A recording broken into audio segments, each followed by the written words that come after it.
आइए सुनते हैं एक छोटी सी कहानी। यह कहानी एक बाघिन की है जो गर्भवती थी और उसके पीछे कुछ शिकारी लगे हुए थे।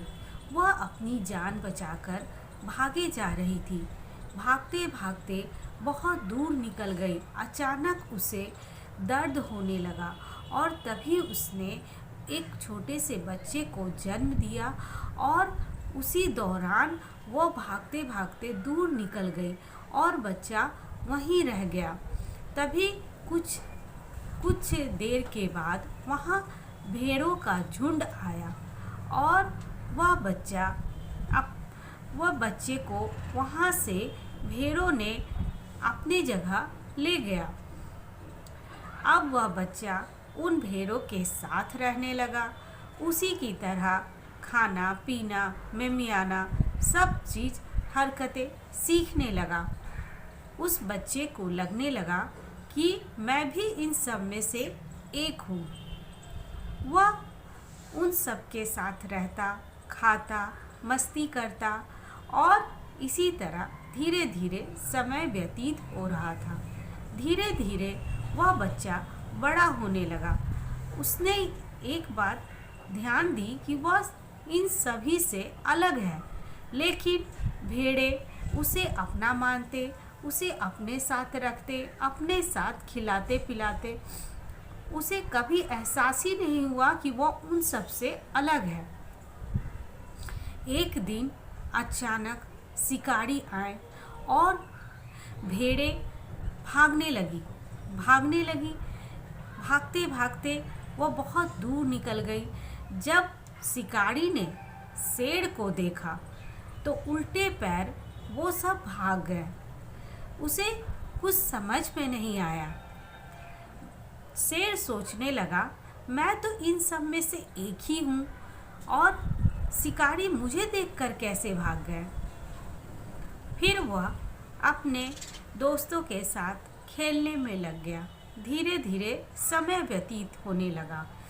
एक दिन शेरों का झुंड आया और जब मेमनों ने देखा कि शेरों का झुंड आ रहा है, सभी भागने लगे। सब भागते भागते कुछ दूरी पर निकल गए, लेकिन जो शेर का बच्चा था वो बहुत छोटा था। वह उन लोगों की तरह दौड़ नहीं पा रहा था। वह दौड़ते दौड़ते पीछे रह गया। जब एक बूढ़ा शेर उसके पास पहुंचा, तब उस बूढ़े शेर ने कहा कि तुम क्यों भाग रहे हो। तभी वो बोलता है कि तुम मुझे मार दोगे, तुम मेरा शिकार करने आए हो। तब बूढ़ा शेर बोलता है कि नहीं, तुम तो हम लोगों में से ही एक हो, तुम हमारी तरह दिखते हो। वह इस बात का विश्वास नहीं करता है। तब बूढ़ा शेर उसे पानी के किनारे ले जाता है। नदी के किनारे जाकर उसे पानी में उसकी परछाई दिखाता है और कहता है, देखो तुम बिल्कुल मेमने की तरह नहीं हो, तुम बिल्कुल हम लोगों की तरह हो, तुम हम लोगों में से ही एक हो। तब वह छोटा बच्चा बड़े उत्साह से पूछता है, क्या मैं आपकी तरह दहाड़ लगा सकता हूँ? बूढ़ा शेर मुस्कुराता है और कहता है कि तुम तो हम लोग में से एक हो, तुम भी वो कर सकते हो। तभी बूढ़ा शेर बोलता है कि देखो मैं तुम्हें सिखाता हूँ।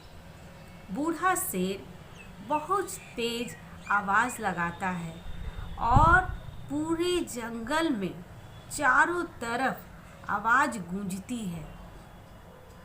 तभी वह छोटे बच्चे को कहता है, अब तुम्हारी बारी, अब तुम आवाज़ लगाओ। जब छोटा बच्चा जोर से दहाड़ता है, तब उसकी आवाज़ चारों तरफ गूंजने लगती है। वह समझ जाता है कि वह उन्हीं में से एक है। वह बहुत खुश होता है और बहुत प्रसन्न हो जाता है और बूढ़ा शेर उसे अपने साथ ले जाता है। इस कहानी से हमें यह सीख मिलती है कि हमें कभी नहीं ये सोचना चाहिए कि हम अकेले हैं, क्योंकि हम अकेले ही काफ़ी हैं।